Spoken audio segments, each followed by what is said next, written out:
আমার ইউটিউব চ্যানেলে আপনাদের সবাইকে আমন্ত্রণ জানাচ্ছি আমার এই ছোট চ্যানেলটা দেখার জন্য।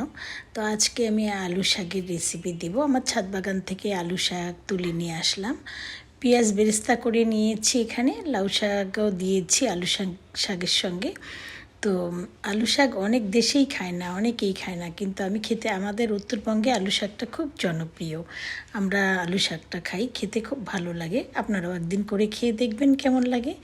তো এই তো আলু শাক ভাজি হয়ে গিয়েছে, কাঁচামরিচ, রসুন, পেঁয়াজ, শুকনো মরিচ দিয়ে বেরেস্তা করে ভাজি করেছি। আর করেছি নতুন আলু দিয়ে পুঁটি মাছের চচ্চড়ি, হাতে মেখে দিয়েছি। আমি এখানে পেঁয়াজ বেশি করে দিয়েছি, পেঁয়াজ কলি দিয়েছি, ছোট আলু দিয়েছি, পুঁটি মাছ, হলুদ, লবণ, জিরার গুঁড়া দিয়ে মেখে দিয়ে বসিয়ে দিয়েছি।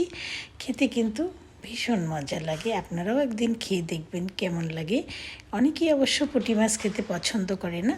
তো আমার পুঁটি মাছটা প্রায় চচ্চড়ি হয়ে গিয়েছে, শাকও হয়ে গিয়েছে, ডাল আছে, মসুর ডাল, আর একটা সবজি করেছি সিম কপি দিয়ে।